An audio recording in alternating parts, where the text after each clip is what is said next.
السلام عليكم ورحمة الله وبركاته. اللهم صل وسلم وبارك على سيدنا محمد وعلى آله وصحبه أجمعين. هنعمل دونتس بطريقة سهلة وبسيطة. معنا ربع كوباية مية دافية، هنحط عليها 3 معالق سكر ونقلبهم كده. ندوب الأول السكر في المية وننزل عليها بمعلقة كبيرة خميرة فورية، ومعنا بيضتين ننزل عليها بشوية فانيليا سايلة، نص كيلو دقيق 500 جرام، حوالي 3 كوبايات دقيق اللي عايز بالكوباية. هنحط الدقيق كده في العجينة ونعجن على ايدينا. ننزل عليها ب3 معالق لبن بودرة،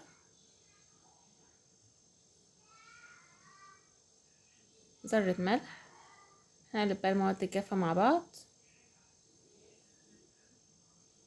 بعد كده ننزل عليها بالبيضتين اللي حاطين عليهم الفانيليا والخميرة اللي سبناها خمرت. هنقلبهم كده مع بعض وننزل بقى باللبن واحدة واحدة. ياخد حوالي 150 جرام لبن، برضو على حسب نوع الدقيق، وممكن نعجن بمية اللي مش عايز بلبن، بس اللبن بيديها غنوة اكتر ومغذي اكتر للاطفال.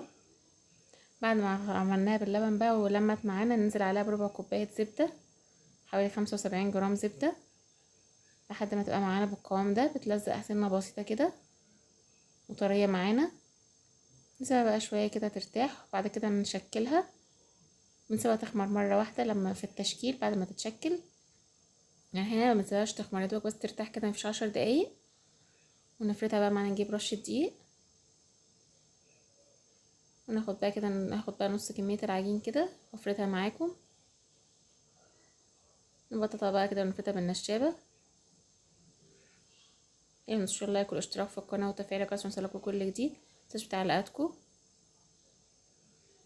يبقى عايزين سمك وسط. القطعة بتاعة الدوناتس لو مش متاحة ممكن كوباية وغطاء ازازة، بتأذي نفس الغرض برضو. طلع لنا نفس الشكل. هنكون بقى محضرين صينية كده وحاطين عليها قماشة ورشينها رشة دقيق زي ما انتم شايفين كده، عشان تخمر عليها وما يلزقش معانا، ونسيبه يخمر لحد ما يخمر وينتفخ معانا خالص. هنا هنحضر صوص الشوكولاته اللي احنا هنغطس فيه الدوناتس.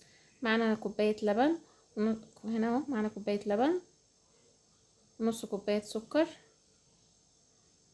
نضربهم ونحط عليها نص كوبايه كاكاو، ونضرب كل دوت وننزل عليها بزيت واحده واحده. بياخد حوالي نص كوبايه زيت بس، ننزل عليها في الخلاط. شايفين كده معانا الزيت، ننزل عليها شويه بشويه خالص لحد ما نلاقيه تقيل معانا. ما نكترش في كميه زيت، خلاص توصل للقوام اللي احنا عايزينه نوقف الزيت.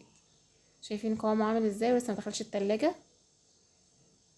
طعمه حلو جدا. وممكن بعد ما تضربيه كده خالص، ممكن لو عندك شويه بندق مجروشين كده تحطيهم عليه. يعني انا قليتها في القلايه الهوائيه، ما بتاخدش وقت خالص، وحلوه جدا على درجه حراره 180.